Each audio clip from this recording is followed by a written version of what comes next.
नमस्कार, संसद टीवी के साप्ताहिक कार्यक्रम इंद्रधनुषी संस्कृति में आपका स्वागत है। मैं हूं प्रियंबरा।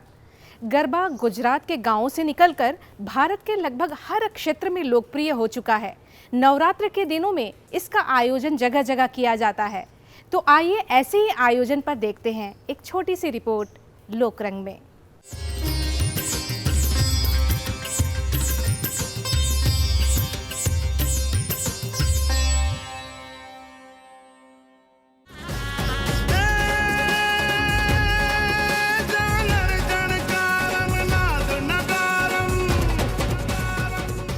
गुजरात का एक सुंदर लोक नृत्य है गरबा। नवरात्र के दौरान गुजरात में गरबा करने की परंपरा पुरानी है। 9 दिनों तक देवी के समक्ष गरबा किया जाता है। गुजरात की इस परंपरा का प्रचलन अब संपूर्ण देश में है। शारदीय नवरात्र के पवित्र त्योहार पर जगह जगह गरबा और डांडिया का आयोजन किया जाता है। गुजरात के अहमदाबाद स्थित गुजरात यूनिवर्सिटी ग्राउंड में 15 से 23 अक्टूबर तक भव्य गरबा का आयोजन किया गया। इस आयोजन में बड़ी संख्या में लोगों ने भाग लिया।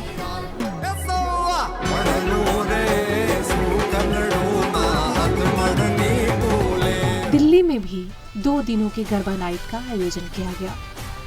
इसके आयोजक थे रवि रस्तोगी, जो डांस स्कूल भी चलाते हैं।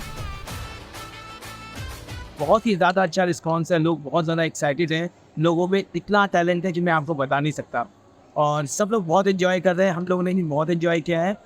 इसके लिए बहुत ही ज़्यादा हम लोगों ने प्रैक्टिस किया है। इसमें आई थिंक 15-20 रोज हम लोग लगातार इसको प्रैक्टिस कर रहे हैं, तब जाकर से इसे इनकम कर पाए। गरबा की शुरुआत गुजरात के गांवों से हुई थी। लोग इसे गांव के केंद्र में सामुदायिक सभा स्थलों पर करते थे। गरबा में महिलाएं और पुरुष ताली, चुटकी, डांडिया और मंजीरों का उपयोग करते हैं। यह नृत्य सामाजिक एकता एवं समरसता की भावना को प्रदर्शित करता है। Basically to step togetherness and to enjoy the power of Durga.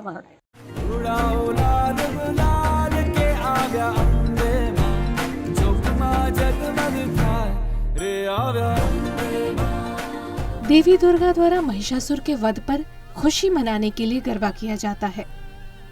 Navratra में इस नृत्य साधना से भक्त देवी को प्रसन्न करते हैं और उनका आशीर्वाद प्राप्त करते हैं। यह नृत्य विभिन्न जातीय धर्मों के बीच सद्भावना को बढ़ावा देता है।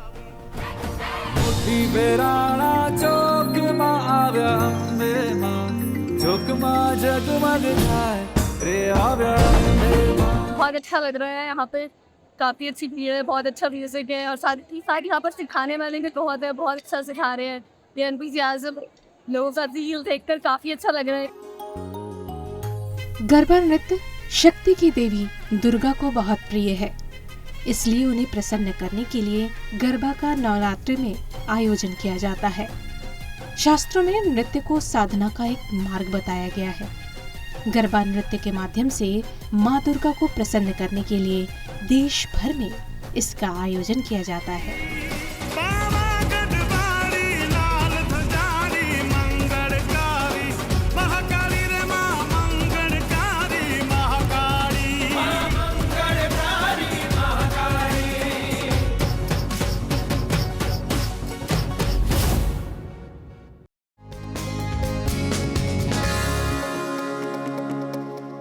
क्या आप जानते हैं कि भारत में एक ऐसा भी क्षेत्र है जहां दशहरा तब मनाया जाता है जब सब जगह दशहरा संपन्न हो जाता है, और वह दशहरा का उत्सव पूरे 1 सप्ताह का होता है, जिसमें भाग लेने के लिए उस क्षेत्र के सभी देवी देवता रथों द्वारा पहुंचते हैं। आइए जानते हैं इसी के बारे में लोक परंपरा में।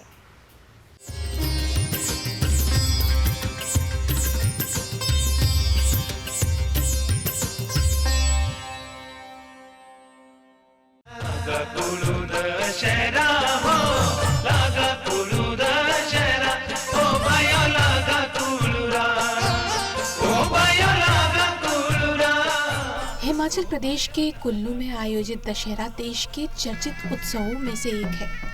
यहाँ दशहरा के दिन से उत्सव शुरू होता है और सप्ताह भर तक मनाया जाता है। ऐसी मान्यता है कि धूमधाम से मनाए जाने वाले इस उत्सव में देवी देवता भी शामिल होते हैं। इसे अंतर्राष्ट्रीय उत्सव का दर्जा दिया गया है। कुल्लू दशहरा का इतिहास 350 वर्ष से अधिक पुराना है। कहा जाता है कि एकदा कुलंतपीठ यानी कुल्लू के राजा जगत सिंह के शासनकाल में मणिकर्ण घाटी के गांव टिप्पणी में एक गरीब ब्राह्मण रहते थे।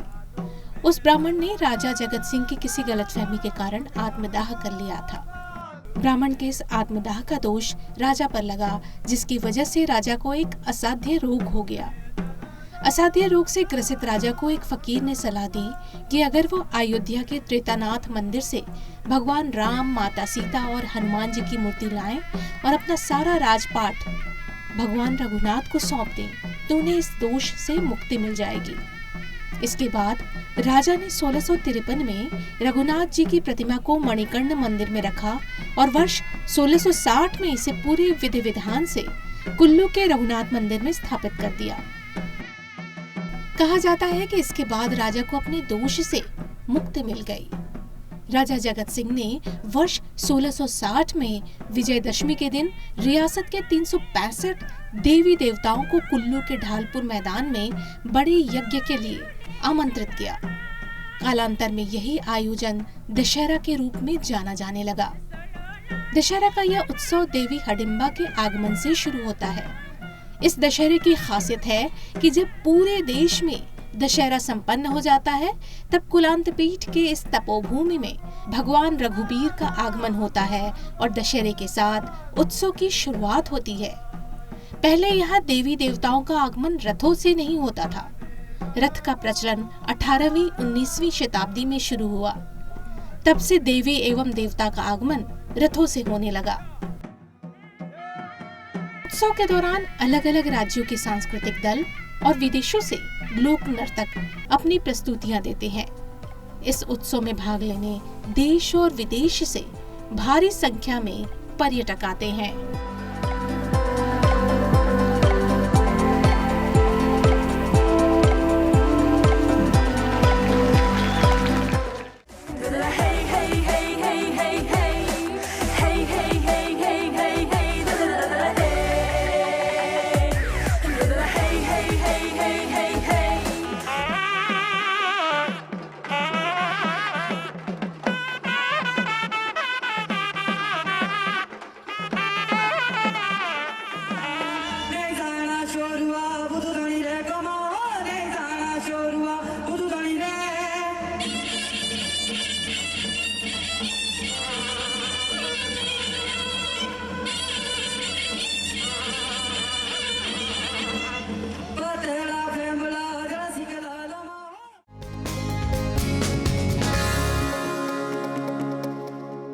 भारत का एक स्वर्णिम इतिहास रहा है और वही हमारी विरासत है।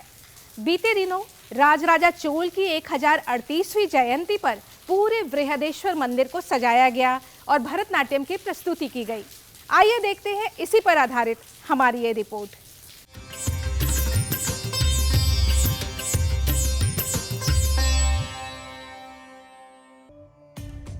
चौबीस अक्टूबर 2023 को तंजावुर में दक्षिण क्षेत्र सांस्कृतिक केंद्र के 1038 नर्तकों ने मिलकर भरतनाट्यम की प्रस्तुति के साथ राजराजा चोल की 1038वीं जयंती समारोह की शुरुआत की।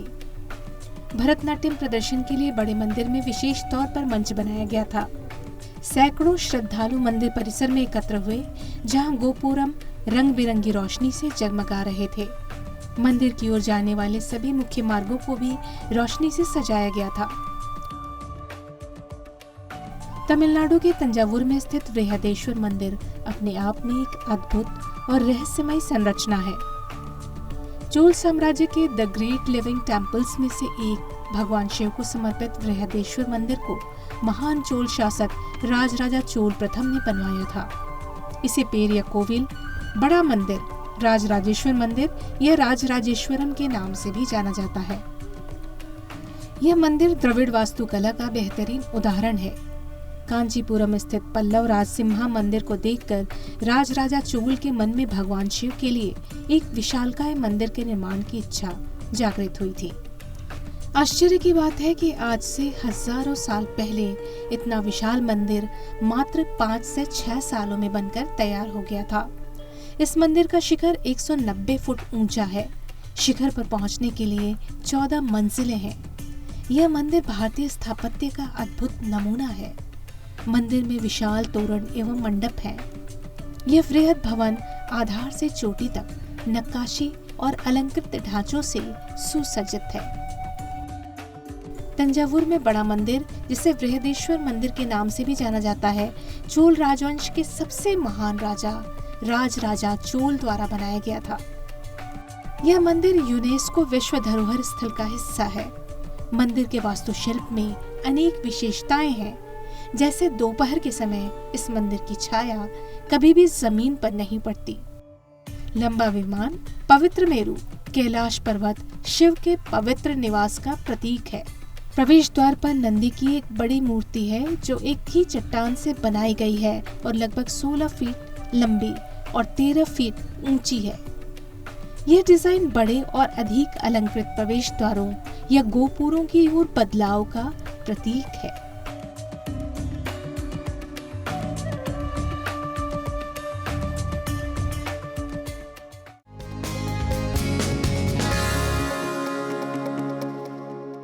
सनसेट टीवी के साप्ताहिक कार्यक्रम इंद्रधनुषी संस्कृति में आज सिर्फ इतना ही। आपको छोड़े जाते हैं कुछ चुनिंदा कलाकारों, साहित्यकारों की यादों के संग। नमस्कार।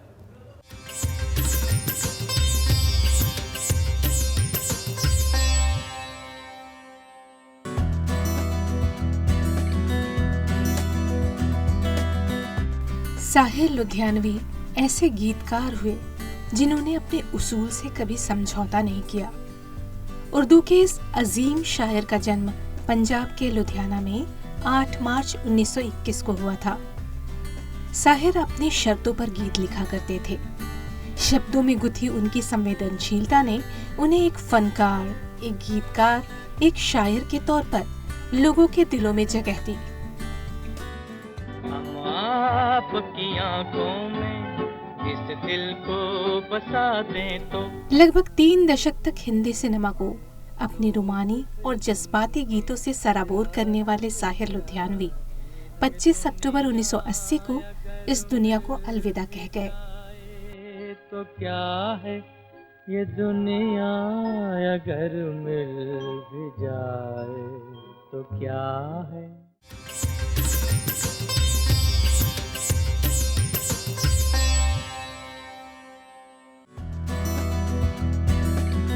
निर्मल वर्मा की कहानियां अभिव्यक्ति और शिल्प की दृष्टि से बेजोड़ समझी जाती हैं। निर्मल वर्मा का जन्म 3 अप्रैल 1929 को शिमला में हुआ था। हिंदी कहानियों को आधुनिक कलेवर देने वाले कहानीकारों में निर्मल वर्मा का स्थान अग्रणी रहा है। 25 अक्टूबर 2005 को 76 वर्ष की अवस्था में उन्होंने आखिरी सांसें लीं और थाती के रूप में छोड़ गए अपनी अनुपम कृतियां, जो उनकी यादों को पाठकों और प्रशंसकों के दिलो दिमाग में सदैव जिंदा रखेंगी।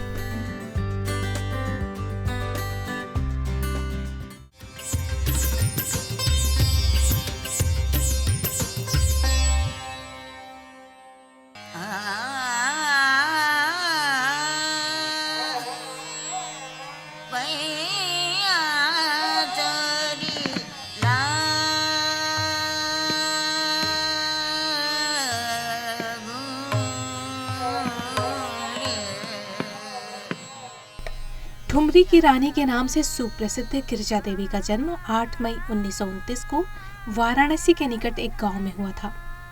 उन्होंने 5 वर्ष की आयु में ही संगीत की शिक्षा लेना शुरू कर दिया। 1949 में गिरिजा देवी ने रेडियो पर गाना शुरू किया, किंतु सार्वजनिक रूप से उनका गायन 1951 में बिहार के आरा में आयोजित एक कार्यक्रम से हुआ। अप्पा जी के नाम से मशहूर गिरिजा देवी की ठुमरी, कजरी और चैती ने बनारस का खास लहजा और विशुद्धता का पुट उनके गायन में विशेष आकर्षण पैदा करता था।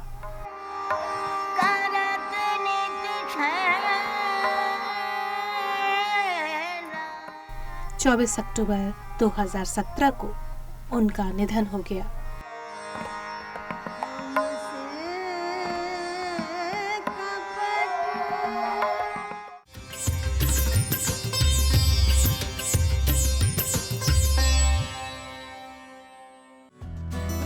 प्रबोध चंद्र डे को हम सभी मन्ना डे के नाम से जानते हैं।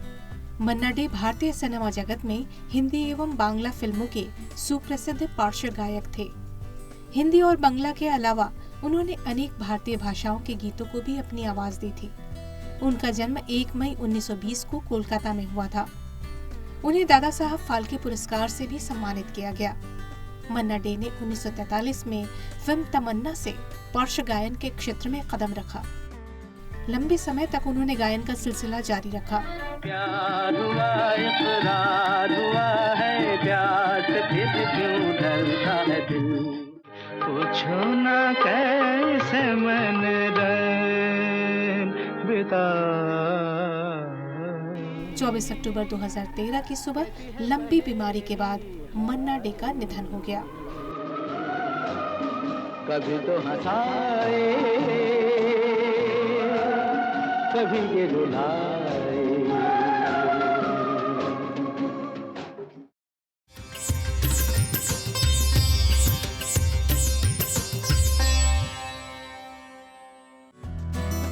पद्मनाथ गोहेन बरुआ असम साहित्य सभा के पहले अध्यक्ष और आधुनिक असमिया साहित्य के शुरुआती दौर के एक प्रमुख स्तंभ थे।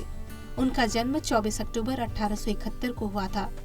वह एक उपन्यासकार, कवि, उत्कृष्ट नाटककार, विश्लेषक और लेखक थे।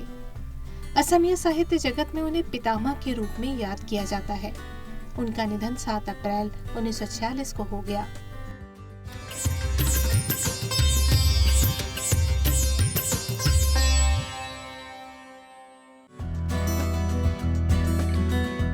शारदा राजन अयंगर का जन्म 25 अक्टूबर 1933 को एक तमिल परिवार में हुआ था।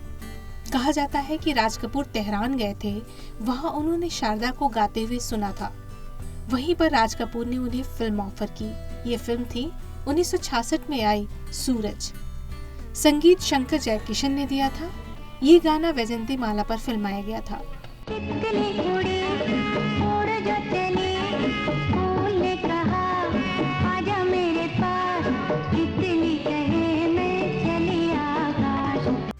उसके बाद उन्होंने कभी मुड़कर नहीं देखा। उन्होंने अनेक भाषाओं में गाना गाए। पॉप एल्बम रिलीज करने वाली वह पहली भारतीय महिला सिंगर थी। 1971 में उन्होंने सिजलर्स नाम से एल्बम रिलीज की थी। दिल पे मेरे जादू तुमने करे डाला, हाय अब ये दिल नहीं संभलने वाला, जाने मन जाने जिगर। 14 जून 2023 को उनका निधन हो गया।